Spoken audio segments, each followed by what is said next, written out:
Պարոն Շարմազանով, քանի որ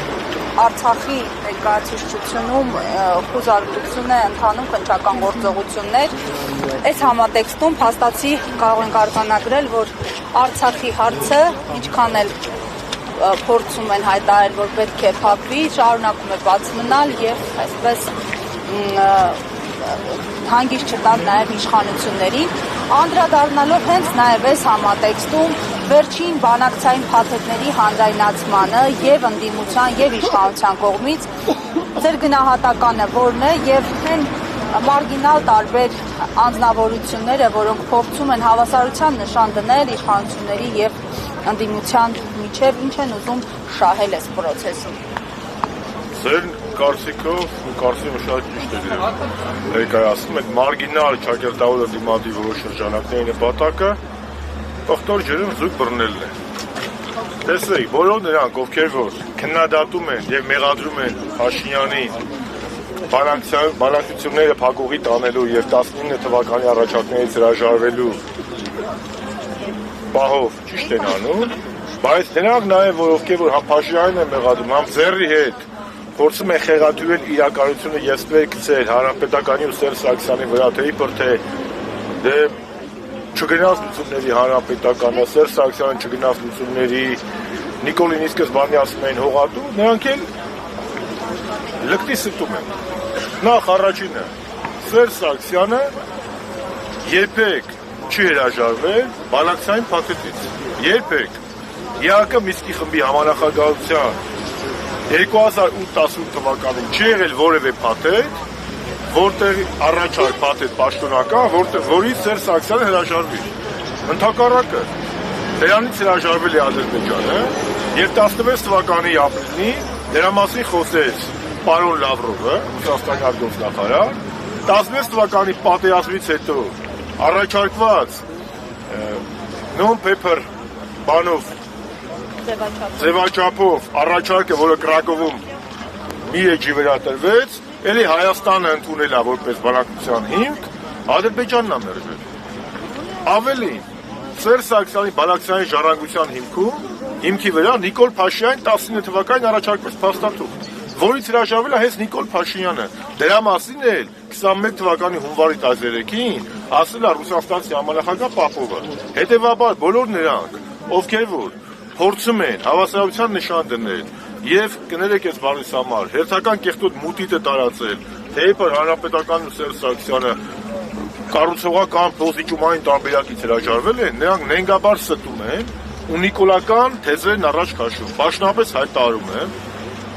մենք փոստիճումային տարբերակից չենք հրաժարվել։ Այդ ո՞նց եղավ, որ Սերժ Սարգսյանը ոչ մի թիզականություններ քայլում, եթե դուք էիք արա Սերժ Սարգսյանին Կիսիլյովի հարցազրույցը գիշոր մի հատ կտոր հանում, ասում եք շրջանները պատրաստատար։ Մենք էլ ասում ենք, մենք տալու մասին չենք բանակցում, մենք բանակցել ենք ինչ ենք ստանալու, Արցախի կարգավիճակը, սա մեկ։ Երկրորդ հողատուի մասը, որևէ մեկը մինչև 20 թվականի նոյեմբերի 9-ը Նիկոլին հողատու չի անվանել։ Հողատու սկսել են անվանել նոյեմբերի 9-ից հետո, բայց եթե Շուշին տվել է, Հադրութը տվել է, ինչ պետք է անվանեն, պետք է անվանային խոսքի Նիկոլ Փրկիչ, թե Նիկոլ Ազատագրիչ։ Ինչ վերաբերում է մեր գնահատականներին 18-20 թվականներին, 18-20 թվականներին, այո, մեկն էլ ես շատ խիստ քննադատել եմ Փաշինյանին, բայց ինչի համար, որ ինքը փոխել է բանակցային ձևաչափը, որ ինքը ոչ թե Սերժ Սարգսյանի բանակցային ժառանգությունն է հիմք ընդունել, իսկ Սերժ Սարգսյանի բանակցային ժառանգությունը դա համանախագահ երկրների առաջարկներն էին, այլասրա ես սկսում եմ իմ զրոյական կետից, բայց չքննադատեի, իսկ այդ գործիչներից մեկը, որ պարլամենտում էր, քննադատում էր այդ ժամանակ։ Այո, իսկ երբ որ մենք ասում ենք, որ Լավրովը ասում է, որ առաջարկություններ ենք ներկայացնել, իրանք չեն կանոնում ասում, մենք մեր արտգործնախարարին ու վարչապետին վստահում ենք։ Իսկ նոյեմբերի 9-ից հետո էլի վստահեցիք, իսկ երբ որ Լաչինը հասնում է, մենք ասում ենք Լաչին ինչու է հասնում, ասում եք դա է միջազգային տրամաբանության այլընտրանքը։ Հիմա Լաչինն էլ հասնեց, ամբողջ Արցախն էլ հասնեց, միջազգային տալիս է։ Հետևաբար մեր քննադատությունը Նիկոլ Փաշինյանին ուղղված է եղել մի բանի համար, որ ինքը 18-20 թվականներին միտումնավոր հենց առաջի օրը մայիսի 9-ին Արցախում փորձել է խեղաթյուրել բանակցային ձևաչափը եւ ուլտիմատում ներկայացնել համանախագահ երկրների ղեկավարներին, դուք պատկերացնում եք Տրամպի, Մակրոնի մեկ էլ Պուտինի դեմքը, երբ որ մարդիկ հեռուստացույցից են իմանում, որ Նիկոլ Փաշինյանն ասում է ֆորմատը պետք է փոխվի, մինչև Ղարաբաղը չմասնակցի, ես բանակցությունների պատրաստ չեմ, պատկերացնում եք, եւ պատկերացնում եք այդ մարդկանց դեմքը, երբ որ Նիկոլ Փաշինյանը 19 թվականի հունիսի պաշտոնական առաջարկներին 2019 օգոստոսին հայտարարում է Արցախը Հայաստանը եւ վերջ։ Մենք քննադատել ենք Նիկոլի ապակառուցողական լինելու, սուպեր կեղծ հայնասիրական լինելու, ոչ մի թիզական լինելու մեջ։ Այո, հանրապետականը քննադատել է, բայց քննադատել է այդ դիրքերից, ոչ թե փոխզիջումների։ Մենք ընդհակառակն ասել ենք, որ դու պետք է բանակցային փաստաթուղթը, այն ինչ որ քեզ ժառանգություն մնացել է Սերժ Սարգսյանից, դա պետք է հիմք ընդունես, այլ ոչ թե ասես, ես դեռ պետք է համանախագահները ասեն, ես ընդունեմ թե չընդունեմ։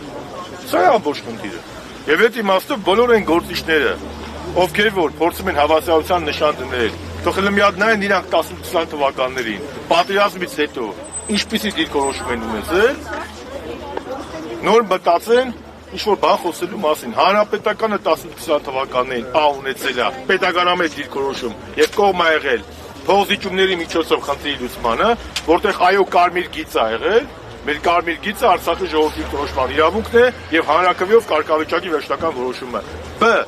Սերժ Սարգսյանի իշխանության շրջանում երբեք պարոն նախագահը չի հրաժարվել փոխզիջումային տարբերակից, որի մասին խոսել է եւ Լավրովը, եւ 21 թվականին Պապովը, եւ երրորդ հողատու ասել ենք այո։ Երբ որ կապիտուլյացիա է բերել, թող ազատագրենք, ասենք ծափահարենք sense։ Ինչի մասին, եւ այդ ձևի կարծիքների արտահայտողները ժողովուրդ իմ համար ավելի վտանգավոր են, քան ԿՊԱ-ականները, որովհետեւ նրանք մոլորության մեջ են գցում հանրությանը։